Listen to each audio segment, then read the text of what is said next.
wabarakatuh. Perkenalkan, saya Sekar Asti Nur Fitria, mahasiswi PPG Prajabatan kategori 2 asal LPTK Universitas Negeri Surabaya. Teman-teman, bertemu lagi dengan saya. Kali ini di dalam video saya akan menjelaskan tentang seminar PPG Prajabatan mata kuliah di semester 1. Oke, yang akan kita bahas pada video kali ini yaitu yang pertama tentang refleksi mata kuliah, yang kedua best practice, yang ketiga kekurangan dan kelebihan yang terakhir. Oke, yang pertama kita akan merefleksi mata kuliah di semester 1. Nah, yang pertama ada mata kuliah filosofi pendidikan. Nah, mata kuliah ini mencakup sikap, pengetahuan, dan keterampilan dalam memaknai dan menghayati dasar-dasar pendidikan Ki Hajar Dewantara sebagai sebuah filosofi pembangunan dan pengembangan pendidikan nasional di Indonesia. Nah, pada topik ini yang saya pelajari yaitu yang pertama di topik 1 ada perjalanan pendidikan nasional, yang di topik 2 ada dasar pendidikan Ki Hajar Dewantara, di topik 3 ada identitas manusia Indonesia, di topik 4 Pancasila sebagai pondasi pendidikan Indonesia, dan terakhir di topik 5 ada telaah praktik baik pendidikan yang memerdekakan. Nah, intinya dalam pembelajaran filosofi pendidikan Indonesia ini, kita sebagai calon guru profesional dituntut untuk melek bagaimana dasar-dasar pemikiran Ki Hajar Dewantara ini dilaksanakan atau kita laksanakan dalam pendidikan saat ini, khususnya dalam kurikulum Merdeka. Yang kedua ada mata kuliah pemahaman peserta didik dan pembelajarannya. Nah, dalam mata kuliah ini yang pertama mempelajari tentang teori belajar dan motivasi anak. Kita belajar tentang mindset yang dimiliki peserta didik dan juga mindset dari kita sebagai guru profesional. Nah, yang kedua ada teori perkembangan anak. Yang ketiga ada profiling peserta didik. Yang keempat kerangka strategi pembelajaran berdiferensiasi. Yang kelima pengukuran pemahaman belajar peserta didik atau asesmen. Dan yang terakhir lesson plan atau RPP. Nah, bisa jadi ini juga kalau diterapkan di kurikulum Merdeka berarti membuat modul ajar. Nah, dalam modul ajar tersebut sudah dilengkapi dengan penyusunan evaluasi dan refleksi pembelajaran. Nah, dari mata kuliah pembelajaran pemahaman pembelajaran peserta didik dan asesmen, kita sebagai guru dapat memahami bagaimana peserta didik belajar dan memperhatikan teori perkembangan kognitif, sosial emosional, dan latar belakang budaya peserta didik. Nah, ini dimaksudkan tentang lingkungan asal peserta didik, kemudian bagaimana kebiasaan peserta didik, bisa hobi ataupun kesukaan yang dimiliki peserta didik sebagai profiling nantinya yang akan menentukan bagaimana perencanaan guru untuk membuat proses pembelajaran di kelas. Nah, yang kedua, guru bisa belajar untuk terampil dalam menggunakan strategi pembelajaran seperti pendekatan atau pembelajaran berdiferensiasi. Nah, melalui pembelajaran berdiferensiasi ini, guru bisa menentukan tentang proses pembelajaran di dalam kelas, perencanaannya mau menggunakan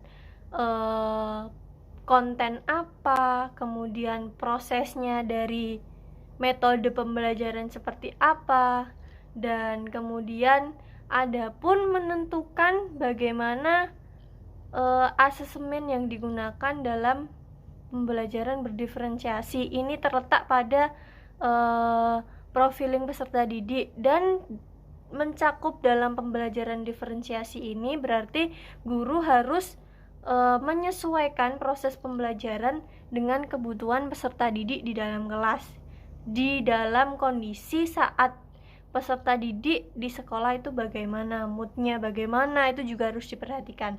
Nah, yang ketiga, sebagai guru dapat membuat keputusan yang inklusif dalam pengajaran serta menciptakan lingkungan belajar yang mendukung peserta didik. Berarti ini masih berkaitan dengan tadi kita mengenali emosionalnya peserta didik dan latar belakangnya peserta didik di hari itu seperti apa. Misal di dalam kelas sebelum pembelajaran ditanya dulu bagaimana keadaan peserta didik hari ini, apakah masih bersemangat atau tidak bersemangat, apakah perasaannya hari ini seperti apa. Nah, itu wajib ditanyakan ketika guru melakukan proses pembelajaran. Nah, yang terakhir, melalui mata kuliah ini saya semakin yakin dalam panggilan sebagai calon guru profesional dalam kuliah ini, karena untuk mendalami profesi guru saya membutuhkan mata kuliah ini karena mencakup semuanya, mulai dari asesmen, terus bagaimana mengetahui gaya belajar, menerapkan pembelajaran diferensiasi, semua mencakup jadi satu dalam mata kuliah ini. Selanjutnya ada pembelajaran diferensiasi. Pembelajaran ini diperoleh dari mata kuliah pembelajaran diferensiasi yang mengenal konsep pembelajaran berdiferensiasi, mengenal aspek-aspek pembelajaran, dan bisa merancang dan mengimplementasikan teori-teori pembelajaran berdiferensiasi. Nah, ini disesuaikan dengan kebutuhan peserta didik di kelasnya masing-masing.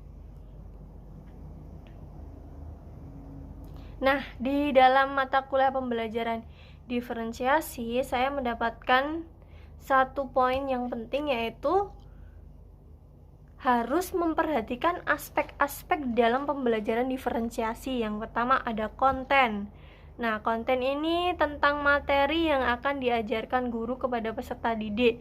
Nah, konten ini disesuaikan dengan gaya belajar dari peserta didik, misalnya audio, visual, bisa kinestetik, ataupun berupa teks. Nanti ini akan disesuaikan dengan gaya belajarnya peserta didik. Kemudian proses. Nah, proses ini merupakan strategi pembelajaran yang digunakan oleh guru dalam pembelajarannya. Misalnya, menciptakan pembelajaran yang bervariasi sesuai dengan gaya belajar peserta didik. Nah, ada auditory, visual, kinestetik. Nah, sebagai guru ini harus punya inovasi, punya kekreatifan dalam menciptakan suasana belajar di kelas yang menyenangkan dan bisa menyesuaikan dengan kebutuhan peserta didik. Nah, selanjutnya adalah produk. Dalam produk, aspek produk atau konsep produk dalam pembelajaran berdiferensiasi ini artinya sebagai guru harus memvariasi hasil belajar, pekerjaan atau kerja yang dilakukan oleh peserta didik. Jadi ini bisa saja dihasilkan melalui pembelajaran yang bisa menghasilkan suatu produk. Nah, misalnya saja produk itu dapat dihasilkan melalui pertunjukan, presentasi dari peserta didik, kemudian rekaman-rekaman ataupun hasil lembar kerja yang termasuk produk dari suatu bidang mata pelajaran. Seperti itu. Nah, selanjutnya adalah lingkungan belajar. Nah, ini sangat penting karena dalam pembelajaran berdiferensiasi ini guru mengusahakan pembelajaran yang menyenangkan dan sesuai kebutuhan peserta didik.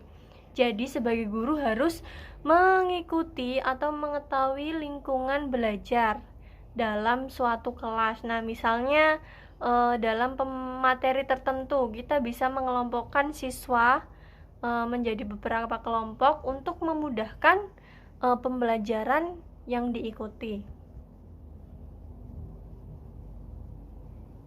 Nah, selanjutnya ini adalah mata kuliah prinsip pengajaran dan asesmen.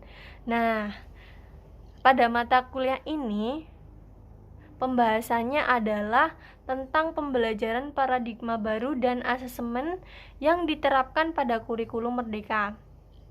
Nah, pembelajaran paradigma baru ini merupakan rangkaian siklus yang dimulai dengan pemetaan standar kompetensi, perencanaan proses pembelajaran, dan pelaksanaan asesmen untuk memperbaiki pembelajaran sehingga peserta didik mampu mencapai kompetensi yang sudah ditentukan.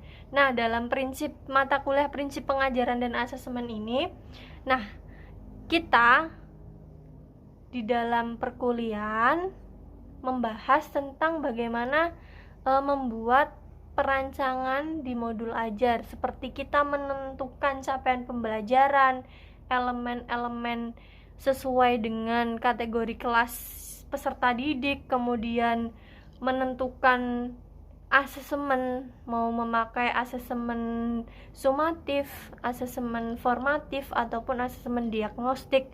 Nah, di sini kita mempelajari itu dan kita membuat modul ajar yang nantinya kita bisa diterapkan di dalam praktik pembelajaran di PPL 1.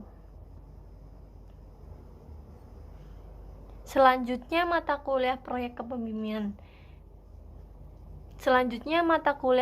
kepemimpinan. Nah, di dalam mata kuliah ini membahas yang pertama dibahas adalah tentang visi untuk guru profesional, untuk mahasiswa. Untuk menjadi guru profesional berarti harus mempunyai satu tujuan atau satu cita-cita yang diharapkan bisa menjadi penyemangatnya dalam menjalani profesinya sebagai guru, itu melalui visi guru profesional. Nah, kemudian di dalam proyek kepemimpinan 1 ini, mahasiswa ini dikelompokkan menjadi beberapa kelompok untuk merancang suatu proyek untuk memperkasai perubahan, bisa di dalam komunitas ataupun di lingkungan sekolah. Tinggal memilih antara dua itu dengan menerapkan beberapa aspek-aspek yang ada di mata kuliah proyek kepemimpinan, yaitu melalui strategi pemetaan tentang keanggotaan di dalam kelompok ataupun tentang proyek yang dilaksanakan, ide prakasa perubahannya apa. Nah, ini akan dirancang di mata kuliah 1 dan akan dilanjutkan praktiknya di proyek kepemimpinan 2 di semester 2. Nah, selanjutnya ada mata kuliah kebugaran jasmani. Nah, pada mata kuliah kebugaran jasmani ini sebenarnya mahasiswa dituntut dalam pembelajaran teori tentang keolahragaan, tentang pentingnya fisik untuk guru profesional. Nah, selain dari pada teori yang diberikan dalam mata kuliah ini, dosen-dosennya juga memberi motivasi kepada mahasiswa untuk sebagai guru profesional harus memiliki daya tahan tubuh yang sehat, yang bugar. Nah, di LPTK kami sendiri, di LPTK kita semua, khususnya LPTK Universitas Negeri Surabaya, nah, kebugaran jasmani ini diterapkan dengan pelaksanaan senam setiap hari Jumat seperti itu, dan kemudian ada pretest yang harus dilakukan untuk mengetahui kebugaran dari masing-masing mahasiswa PBG Prajabatan. Yang selanjutnya adalah mata kuliah PPL tahap 1. Nah, PPL ini sendiri merupakan kegiatan praktik pembelajaran yang dilakukan mahasiswa di sekolah mitra. Nah, kegiatan ini apa saja kegiatan yang dilakukan kira-kira ya? Yang pertama, ada observasi lingkungan dan budaya sekolah. Yang kedua, observasi guru yang mengajar. Jadi kita mahasiswa melihat guru mengajar, lalu kita mengomentari ataupun mengisi angket untuk kita observasi kira-kira di dalam pembelajaran guru Pamong ini ada kekurangan atau tidak, seperti itu. Jadi nanti kita bisa melengkapi kekurangan itu dalam praktek micro teaching di pertemuan selanjutnya. Oke, kita masuk ke best practice. Nah, saya memilih filosofi pendidikan karena apa? Yang pertama,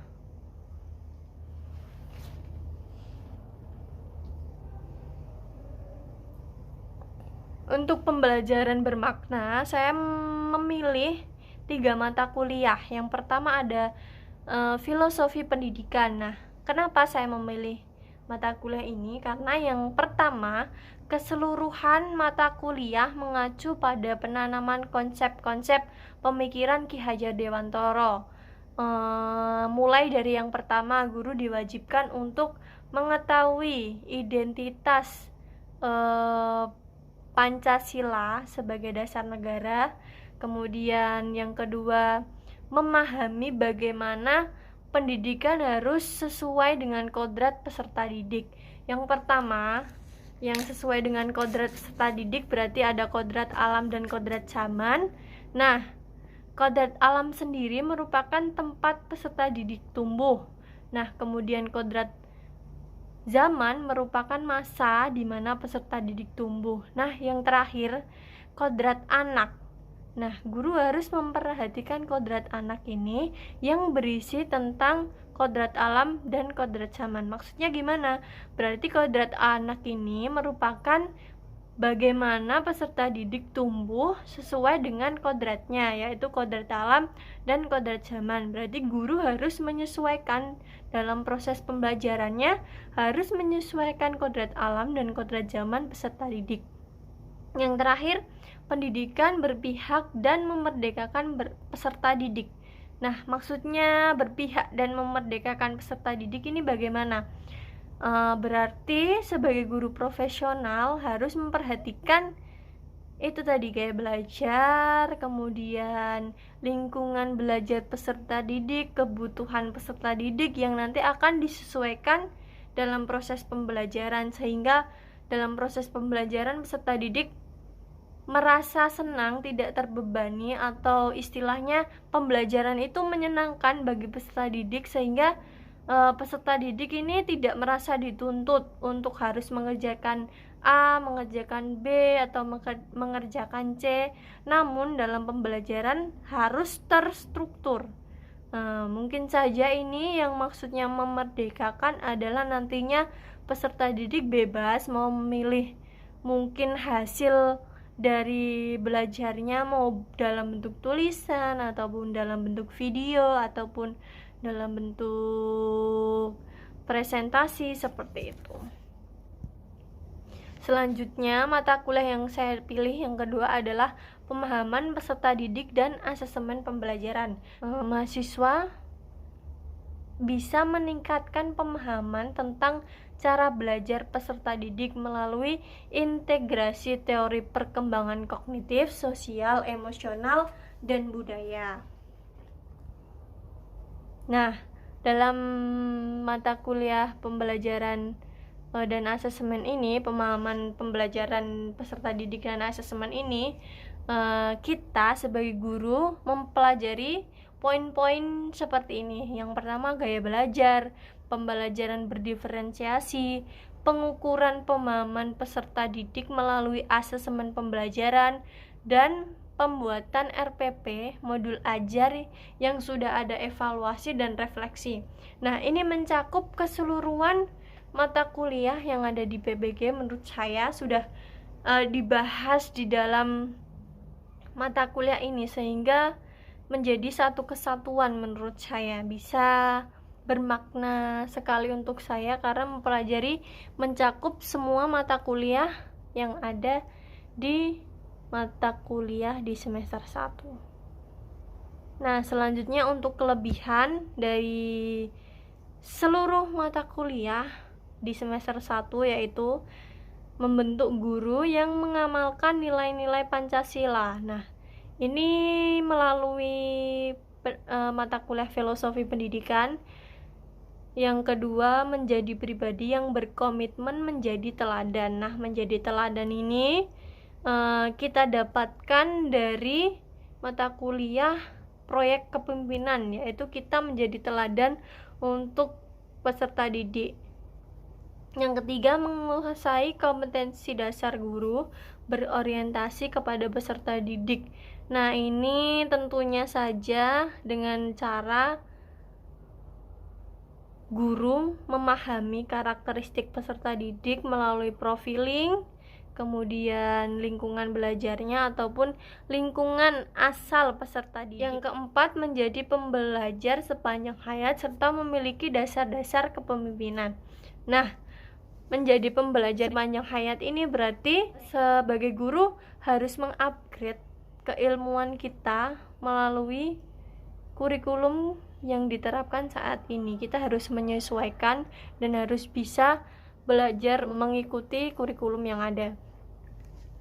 Yang terakhir, teori yang sudah dipelajari dapat menjadi acuan guru dalam melakukan profesinya di lingkungan sekolah dan kelas. Jadi keseluruhan teori, keseluruhan pembelajaran perkuliahan di semester 1 bisa diterapkan di PPL atau di praktik pembelajaran secara langsung di sekolah mitra ataupun di kelas, bisa benar-benar diterapkan sehingga menjadi bahan pembelajaran secara nyata yang bisa kita evaluasi dan ada tindak lanjutnya. Yang terakhir adalah kekurangan. Nah, untuk teori ataupun pembahasan di dalam mata kuliah di semester 1 saya rasa tidak ada kekurangan apapun, bahkan sudah dijelaskan secara rinci di dalam modul-modul yang sudah diberikan. Namun kekurangan yang saya rasa saya dapatkan yaitu tentang keterbatasan waktu dalam perkuliahan. Nah, sehingga banyak sekali pembelajaran penting yang terlewatkan, seperti saja contohnya asesmen efektif 1. Nah, kita sebagai mahasiswa belum diajarkan tentang cara membuat instrumen asesmen yang baik dan benar. Nah, itu yang bisa saya sampaikan. Mungkin jika ada kesalahan, saya mohon maaf. Terima kasih. Wassalamualaikum warahmatullahi wabarakatuh.